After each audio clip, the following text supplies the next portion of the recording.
Hey guys, this is Steven, also known as Isaac from Meta. And here I am bringing a review to Injustice, Gods Among Us, Year 2, number 24.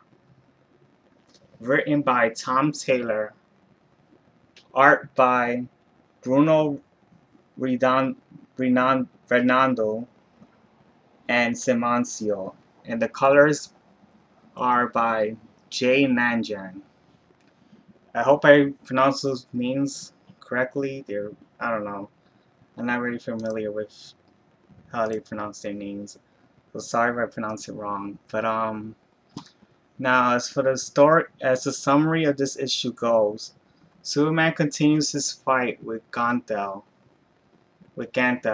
while Black Canary gets a second chance at life. Now I'm gonna be discussing with you about what I did like and what I didn't like in this issue. Now for what I did like, I thought this Tom Taylor once again delivers a very emotional story that gets you interested, and it's a very good issue. It's just something you should look into. I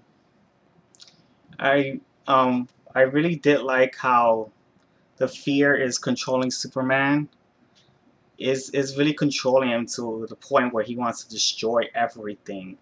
You see him like with so much anger and rage in him. It's like you really see the scary look on his face, and you see that he just lost himself. Like you don't see the Superman that you know all these years inside of him. It's like it's completely gone, and it's pretty interesting to see him, kind of have that feeling.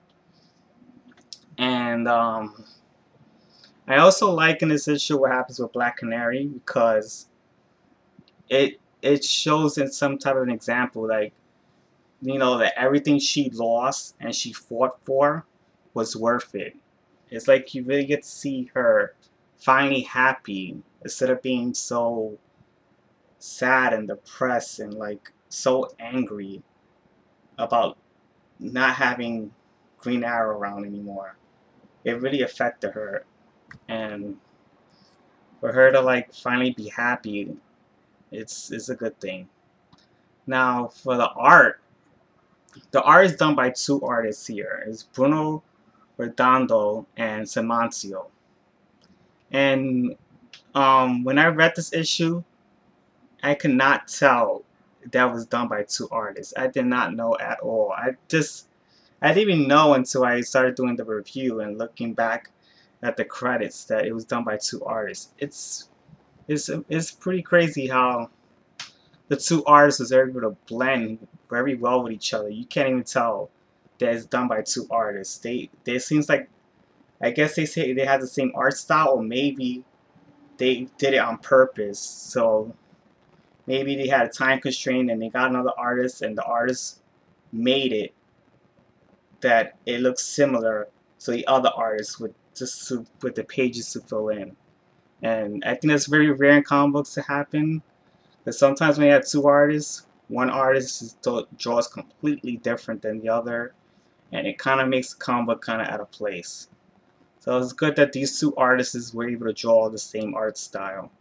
And the art looks like a real masterpiece in this issue.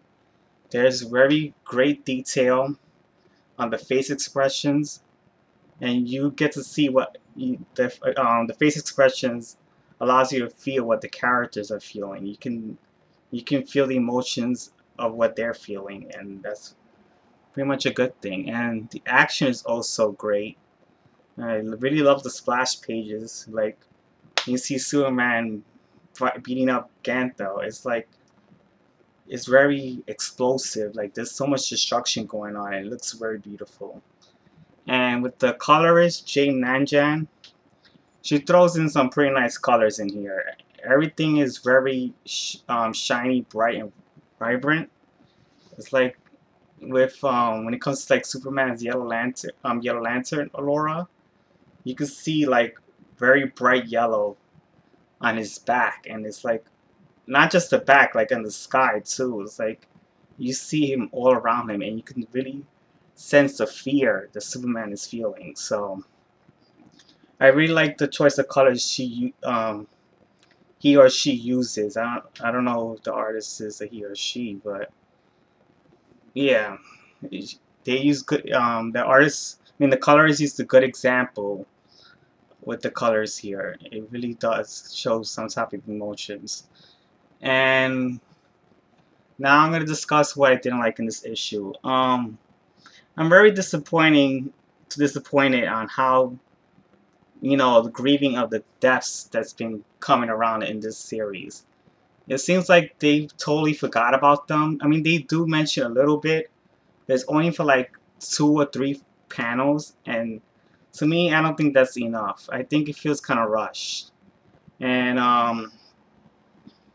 it really makes the deaths very less meaningful, and you end up forgetting about the deaths completely. I mean, it just kind of sad that these are deaths of characters you actually know. It's not like some D-list characters they could care less about.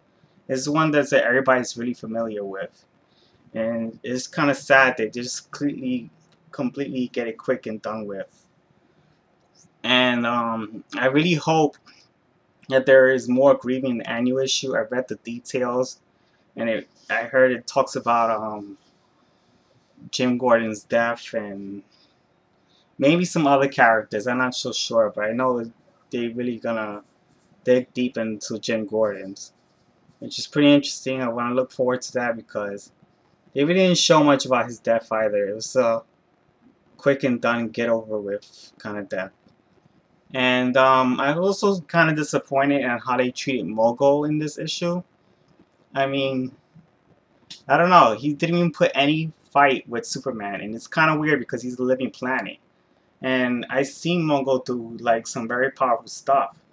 I mean, if he's a living planet, he should be able to like use some plants or something, like some type of volcano explosion or whatever, to at least destroy Superman. I mean, Mogul's not just some planet that doesn't really do anything. That's what they made it seem like. So that was kind of disappointing. And for the theme of this issue, I noticed that there's 2 themes. And the themes that I came up with is fear and second chances. Now I'm going to discuss about fear.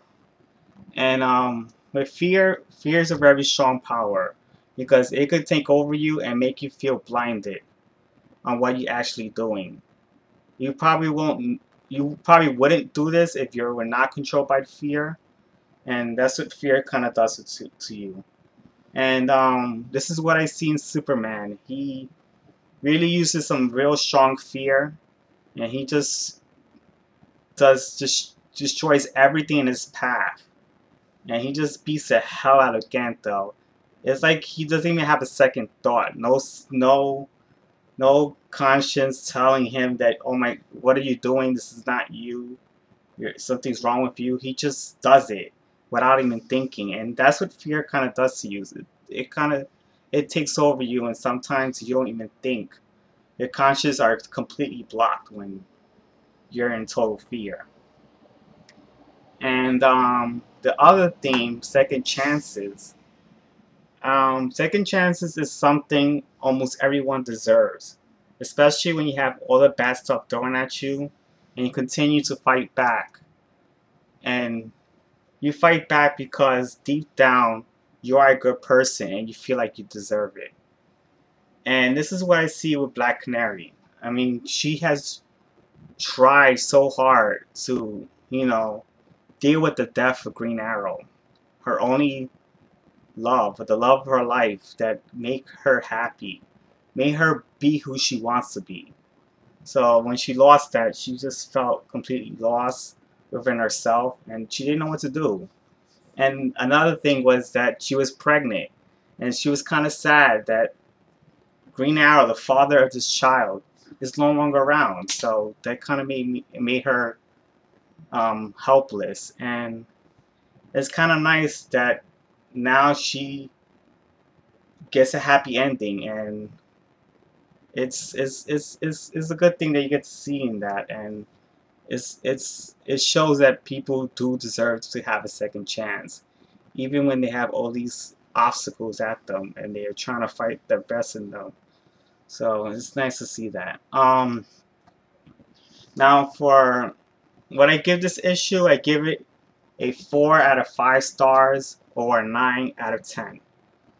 And I think Tom Taylor does another great issue here. I mean, you see a lot of emotions expressed, like fear and happiness. And I really like what happens with Black Canary. Um, the art is done well. You can't even tell the difference, and I just love that. I mean, I don't really like it when I see two different artists and the art is completely different than one another, because it just takes you out of the field, and sometimes you get lost out of it in it. So it's pretty good that the art is pretty much the same. And there's good face expressions, action. The colors are great too. They bring emotions. The only disappointment is the grieving. It's very forgettable, and Mogul is kind of defenseless and underpowered. But I think you should get this issue. It gives a very outstanding conclusion of the series, and it brings out some satisfying emotional feelings at the end. And I know this is supposed to be the last issue, but I really don't consider it as the last issue because there's an annual coming up, and it's coming around this week, I think. And I think you should look forward to that. It's gonna bring out some cool stuff. And this is not the final issue of. This is not the end of Injustice here. There's gonna be year 3 coming soon, so look forward to that. So if you want to reach me at iSlick on Twitter. If you want to check the written version of this review, go to metacomics.com or reviews of ultimate awesomeness.blogspot.com. So I want you guys to write any comments about what you thought, and maybe I'll come up with a response. So I see you guys and talk to you then.